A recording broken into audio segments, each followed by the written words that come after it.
ஆடுவோமே பள்ளு பாடுவோமே ஆனந்த சுதந்திரம் அடைந்து விட்டோம் என்ற மகாகவி பாரதியின் வரிகளில் எனது உரையை தொடங்குகிறேன். அன்பிற்கினிய சகோதர சகோதரிகளே, எனது அருமை நண்பர்களே, அனைவருக்கும் எனது முதற்கண் வணக்கத்தை தெரிவித்துக் கொள்கிறேன். வலிமையான முன்னேற்றமான ஒரு புதிய இந்தியாவை உருவாக்குவதற்கான கருப்பொருள்தான் from freedom to responsibility the duty of every Indian என்ற தலைப்பில் எனது உரையை நிகழ்த்த உள்ளேன்.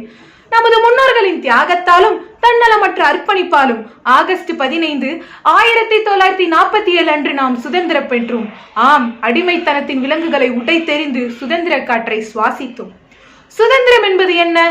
சட்டம் நீதிக்கு முரண்படாதவாறு அடுத்தவர்களுக்கு தீங்கிழைக்காமல் நாம் நினைத்ததை பேசுவதற்கும் செயல்படுத்துவதற்குமான உரிமைதான் சுதந்திரம். எதையும் செய்யலாம், எப்படியும் வாழலாம் என்பதல்ல சுதந்திரம். எந்த வரையறையும் இல்லாமல், எந்த கட்டுப்பாடும் இல்லாமல் வாழ்வதல்ல சுதந்திரம்.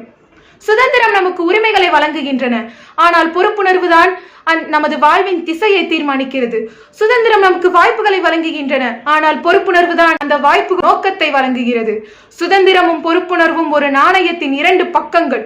சுதந்திரம் மட்டும் ஒரு நாடை சிறந்த நாடாக கட்டி எழுப்பாது, பொறுப்புணர்வை அதை உருவாக்கும். மகாத்மா காந்தி கூறுகிறார், தவறு செய்யும் சுதந்திரம் உள்ளடங்கவில்லை என்றால் அந்த சுதந்திரத்திற்கு எந்த மதிப்பும் இல்லை என்றார். சுதந்திரம் என்பது வெறும் உரிமைகளை மட்டும் குறிப்பதல்ல, தவறுகளை செய்து அதிலிருந்து கற்றுக்கொண்டு நம்மை நாமே செதுக்கிக் கொள்ளும் பொறுப்புணர்வையும் குறிக்கிறது என்றார் அண்ணல் காந்தியடிகள். இன்று நாம் சிறு சிறு விஷயங்களில் கூட சுதந்திரத்தை அனுபவிக்கிறோம், ஆனால் பொறுப்புணர்வை தவிர்க்கிறோம். அந்த பொறுப்புணர்வு எப்போதும் பிரம்மாண்டமாக இருக்க வேண்டும் என்ற அவசியம் இல்லை.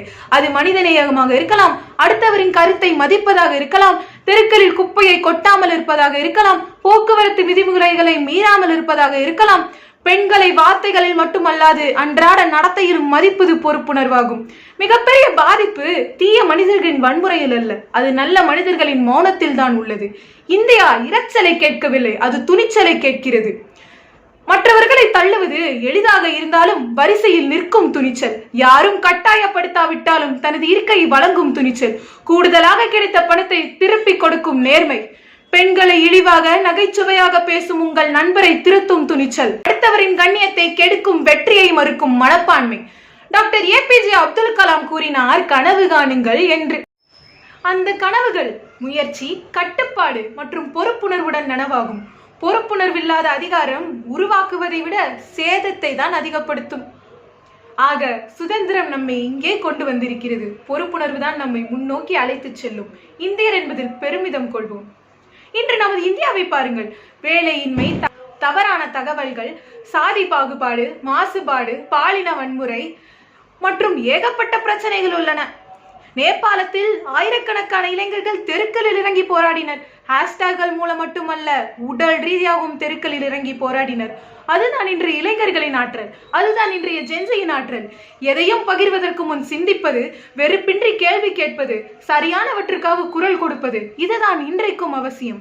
சமூக ஊடகங்களில் மட்டும் பெருமை மிக்க இந்தியராக இருக்காதீர்கள், இந்தியாவே பெருமைப்படும் இந்தியராக இருங்கள். நவீன இந்தியாவில் நமது கடமை என்ன?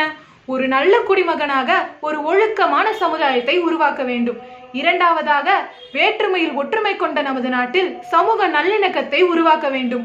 மூன்றாவதாக, இயற்கை வளங்களை பாதுகாத்து நமது பிந்தைய தலைமுறையினரிடம் பத்திரமாக ஒப்படைக்க வேண்டும். நான்காவதாக, ஒரு மாணவராக, ஒரு ஆசிரியராக, ஒரு தொழில் முனைவோராக, ஒரு மருத்துவராக, ஒரு துறை சார்ந்த வல்லுநராக நமது மிக சிறந்த திறனை வெளிப்படுத்தி நாட்டின் சொத்தாக மாற வேண்டும். எனது அருமை நண்பர்களே, நமது முன்னோர்கள் சுதந்திர இந்தியாவை கொடுக்க போராடினார்கள்.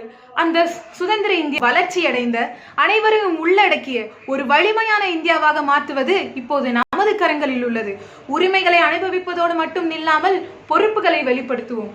சுவாமி விவேகானந்தர் கூறுகிறார், எழுமின் விழுமின், குறிக்கோளை அடையும் வரை நில்லாது உழைமின். குறிக்கோளை அடைவதே நமது தலையாய கடமை. இறுதியாக, இந்தியாவின் சுதந்திரத்தை பாதுகாப்பவன் நான், அதன் முன்னேற்றமே எனது தனிப்பட்ட பொறுப்பு என்ற உறுதிமொழியுடன் எனது உரையை நிறைவு செய்கிறேன். நன்றி. வாழ்க நமது இந்தியா.